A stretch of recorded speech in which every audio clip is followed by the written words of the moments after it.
Olá! No nosso estudo da obra de André Luiz, estamos no terceiro livro, Missionários da Luz, e chegamos agora ao penúltimo episódio, penúltimo capítulo, que se denomina Passes.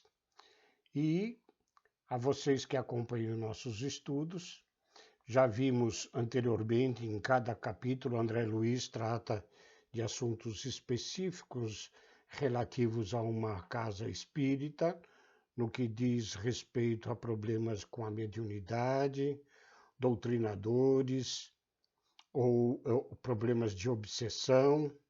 E agora, tratando da questão do passe magnético que é transmitido nas casas espíritas, ok?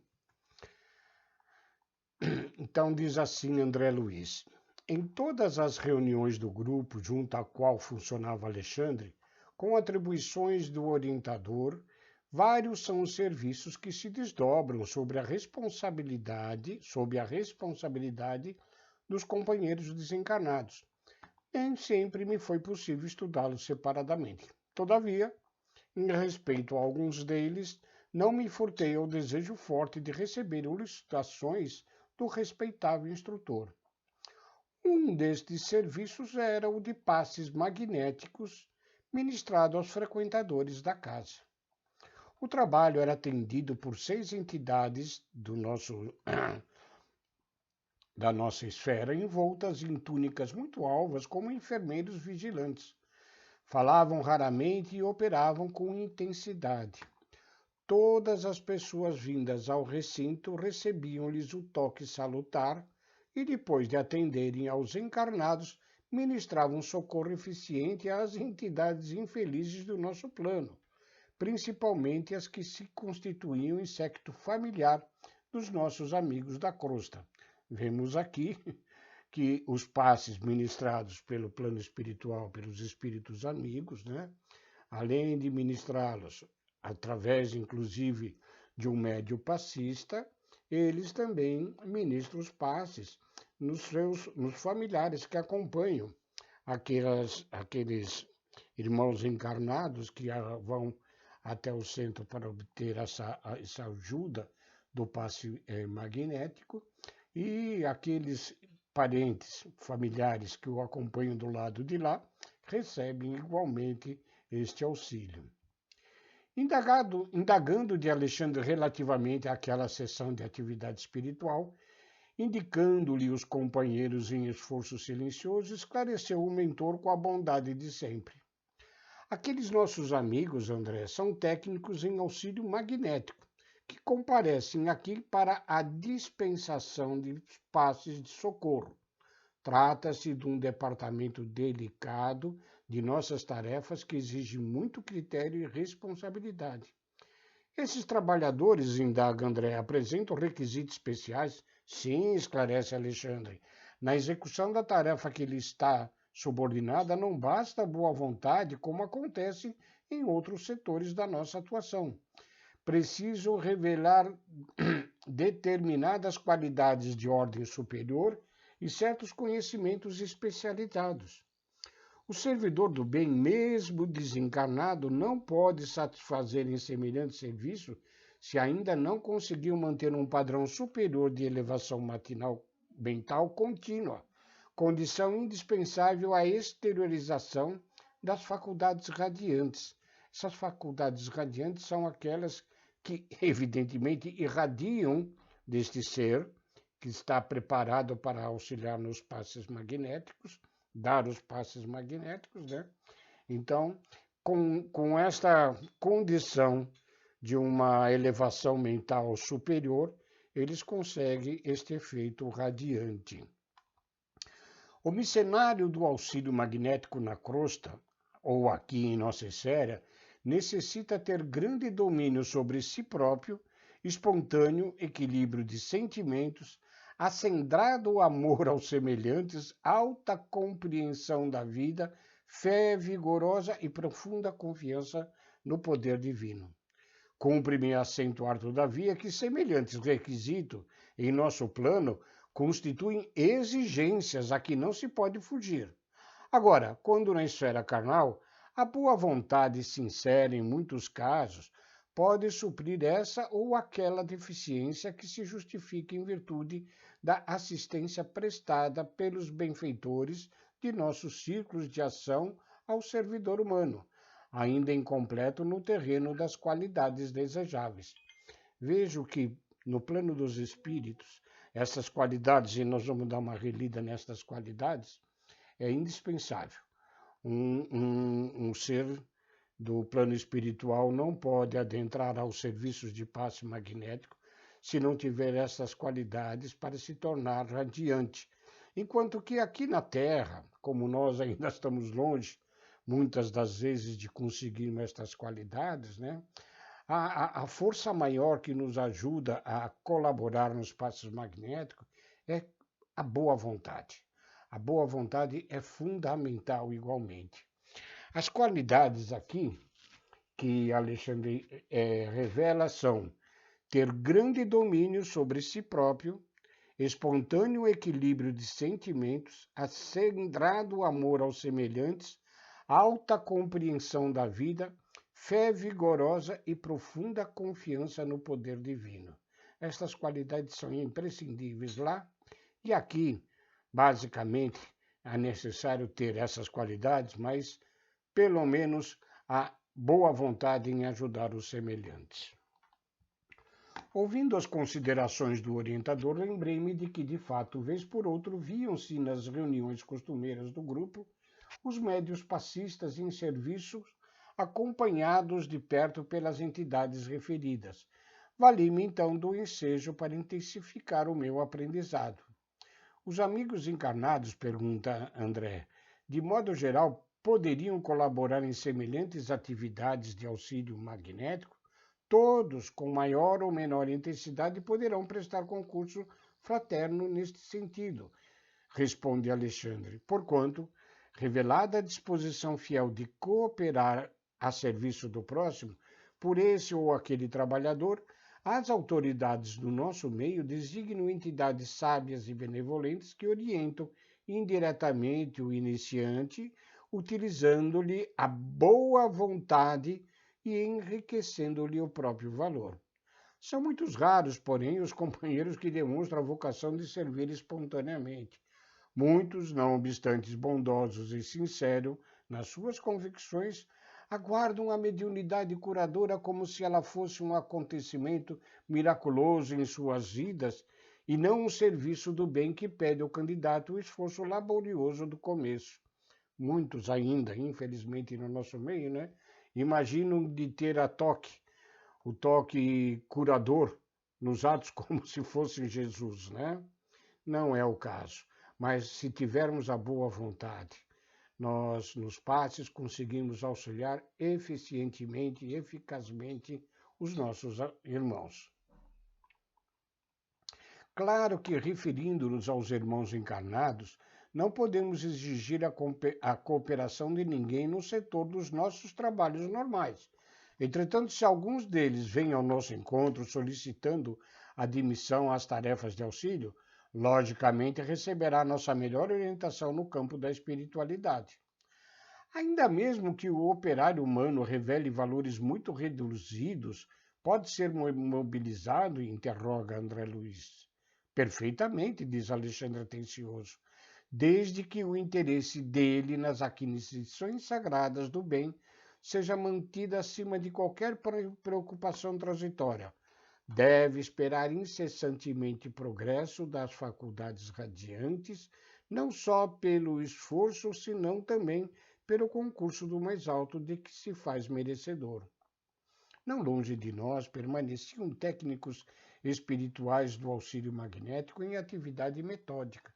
Reconhecia-lhes os trabalhos silenciosos, um mundo novo de ensinamento, convidando-me a experiências proveitosas. Todavia, anotando as explicações do instrutor, ponderei quanto à possibilidade de contribuição pelo esclarecimento de algum amigo encarnado em face do assunto e perguntei: Alexandre, quando na crosta, envolvidos pelos fluidos mais densos, como poderemos desenvolver esta capacidade radiante, depois da edificação da nossa boa vontade real a serviço do próximo? O orientador percebeu minha intenção e elucidou de pronto. Conseguida a qualidade básica, o candidato ao serviço precisa considerar a necessidade da sua elevação urgente para que as suas obras se elevem no mesmo ritmo. Falaremos tão só das conquistas mais simples e imediatas que deve fazer dentro de si mesmo. Antes de tudo, é necessário equilibrar o campo das emoções. Não é possível fornecer forças construtivas a alguém, ainda mesmo na condição de instrumento útil, se fazermos sistemático desperdício das nossas irradiações vitais. Um sistema nervoso esgotado, André, oprimido, é um canal que não responde pelas interrupções havidas. A mágoa excessiva, a paixão desvairada, a inquietude obsidente constituem barreiras que impedem a passagem das energias auxiliadoras. Por outro lado, André, é preciso examinar também as necessidades fisiológicas, a par dos requisitos de ordem psíquica. A fiscalização dos elementos destinados aos armazéns celulares é indispensável por parte do próprio interessado em atender às tarefas do bem. O excesso de alimentação produz odores fétidos através dos poros, bem como da saída dos pulmões e do estômago, prejudicando as faculdades radiantes, porquanto provoca dejeções anormais e desarmonias de vulto no aparelho gastrointestinal, interessando a intimidade das células. O álcool, tabagismo e outras substâncias tóxicas operam distúrbios nos centros nervosos, modificando certas funções psíquicas e anulando os melhores esforços na transmissão de elementos regeneradores e salutares. Nas casas que frequentamos e onde ministramos cursos de passe, né, é sempre recomendado que, evidentemente, além da boa vontade e principalmente no dia em que vai se colaborar nos passes magnéticos, né, para que as nossas faculdades radiantes sejam mais equilibradas possível, né, é que neste dia tenha que ter-se uma refeição fugaz, uma refeição frugal, uma refeição leve, né, sem exageros, psiquicamente estarmos mais equilibrados, né, sem termos tido grandes discussões, desavença com quem quer que seja, não trazermos mágoas no nosso coração. E no caso de pessoas que têm o hábito do álcool e do fumo, principalmente, né, que são, vamos dizer assim, vícios socialmente aceitos, ela também não, aí nas nossas casas não é permitida a pessoa que faz uso constante da bebida e do fumo, né? Até porque a faculdade radiante estaria totalmente comprometida. O mentor fez uma pausa mais longa, observando em mim os efeitos de suas palavras e concluiu. Levada a efeito a construção da boa vontade sincera, André, o trabalhador leal compreende a necessidade do desenvolvimento das qualidades a que nos referimos, porquanto em contato incessante com os benfeitores desencarnados, que se valem dele na missão de amparo aos semelhantes, recebem diretas sugestões de aperfeiçoamento que o erguem a posições mais elevadas. As observações de Alexandre não podiam ser mais claras, contudo, aventurei-me ainda a ponderar. Alexandre, consideremos, todavia, que surge a necessidade imediata de socorrer alguém no círculo dos encarnados e examinemos a hipótese da imprescindibilidade no instrumento humano. Imaginemos que não exista de pronto, em derredor da nossa tarefa, um órgão completo e adequado às influenciação das potências superiores.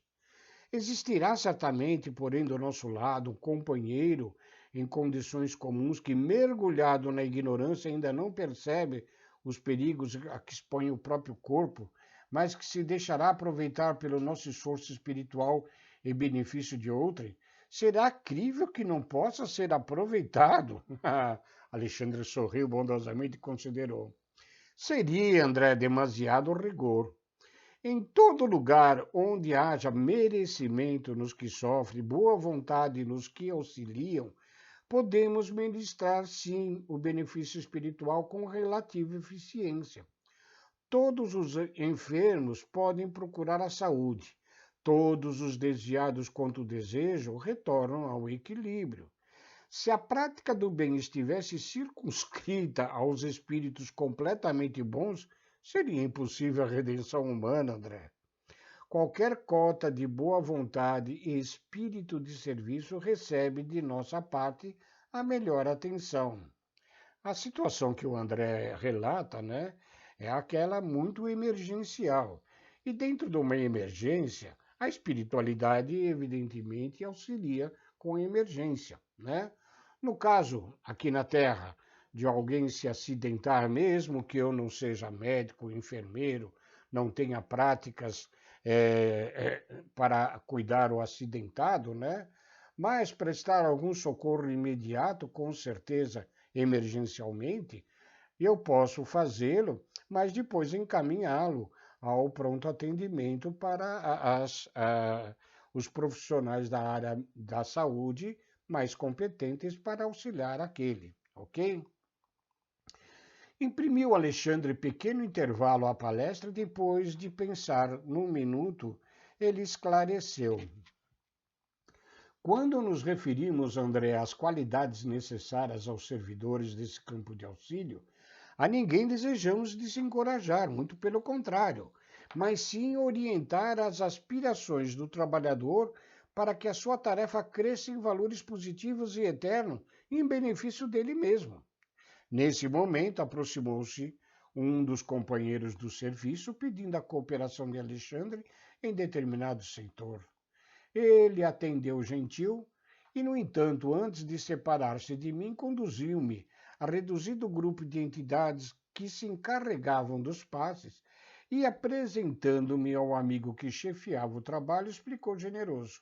Anacleto, aqui o nosso irmão André Luiz, que exerceu funções de médico na sua última experiência terrestre. Ele estimaria receber alguns esclarecimentos quanto aos serviços da sua especialidade. Desde já agradeço tudo o que puder fazer por ele.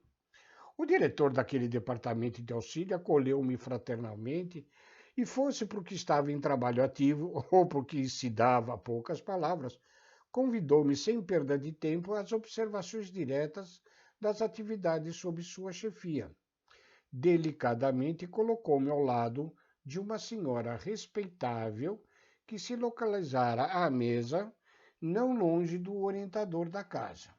Vejamos esta irmã, exclamou Anacleto, prontificando-se ao auxílio afetuoso. Observe-lhe o coração e principalmente a válvula mitral. Detive-me em acurado exame da região mencionada e, efetivamente, descobri a existência de tenuíssima nuvem negra que cobria grande extensão da zona indicada, interessando ainda a válvula aórtica e lançando filamentos quase imperceptíveis sobre o nódulo sino-auricular. Expus ao nosso amigo minhas observações, ao que ele me respondeu. Assim como o corpo físico, André, pode ingerir alimentos venenosos que lhe intoxicam os tecidos, também o organismo perispiritual pode absorver elementos de degradação que lhe corroem os centros de força, com reflexos sobre as células materiais.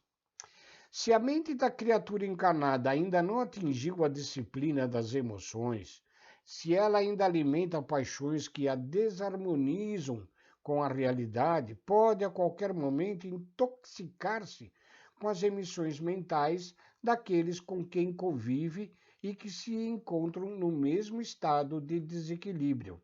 Veja o quanto é importante a manutenção do nosso equilíbrio psíquico, harmonia, né? Já dizia Buda, o príncipe Siddhartha Gautama, né? Que os extremos, né, nunca são bons, o caminho do meio é ideal. Então, o equilíbrio, a harmonia faz com que nós tenhamos uma saúde mais estável e mais aperfeiçoada. Às vezes, semelhantes absorções, André, constituem simples fenômenos sem maior importância. Todavia, em muitos casos, são suscetíveis de ocasionar perigosos desastres orgânicos. Isso acontece igualmente quando os interessados não têm vida de oração, cuja influência benéfica pode anular inúmeros males. Indicou o coração de carne da irmã presente e continuou. Essa amiga, na manhã de hoje, ela teve sérios atritos com o seu esposo, entrando em grave posição de desarmonia íntima. A pequena nuvem que lhe cerca o órgão vital representa matéria mental fulminatória. A permanência, André, de semelhantes resíduos no coração pode ocasionar-lhe perigosa enfermidade. Atendamos agora ao caso. Sempre sob minha observação, Anacleto assumiu nova atitude, dando-me a entender que ia favorecer suas expansões irradiantes e em seguida começou a atuar pela imposição das mãos. Colocou a mão direita sobre o epigástrico da paciente, na zona inferior do externo, e com surpresa notei que a destra, assim disposta, emitia sublimes jatos de luz que se dirigiam ao coração da senhora enferma, observando-se nitidamente que os raios de luminosa vitalidade eram impulsionados pela força inteligente e consciente do emissor. Assediada pelos princípios magnéticos postos em ação, a reduzida porção da matéria negra que envolvia a válvula mitral deslocou-se vagarosamente e, como se fora atraída pela vigorosa vontade de Anacleto, veio aos tecidos da superfície, espraiando-se sob a mão radiante ao longo da epiderme. Foi então que o magnetizador espiritual iniciou o serviço mais ativo do passe, alijando a maligna influência. Fez o contato duplo sobre o epigástrico, erguendo ambas as mãos e descendo-as logo após, morosamente através dos quadris até os joelhos, repetindo o contato na região mencionada e prosseguindo nas mesmas operações por diversas vezes. Em poucos instantes, o organismo da enferma voltou à normalidade. Veja que maravilha é o socorro magnético que nos é dado pelo plano espiritual e que, na maioria das vezes, nós nem nos apercebemos destes auxílios que recebemos todos os dias, ok? Então, aqui para que o vídeo também não fique mais extenso, nós vamos parar aqui esta gravação, né? Este episódio ele é um pouco extenso, faremos igualmente como nos outros em 3 gravações, para que cada vídeo não fique tão extenso. Agradecemos a todos vocês que nos acompanham nesses estudos e que, se forem como nós, que desejam a divulgação dos ensinos de nosso Mestre Jesus e a esclarecedora doutrina espírita, que compartilhe esses vídeos com seus amigos e seus familiares. Fiquem com Deus e muito obrigado.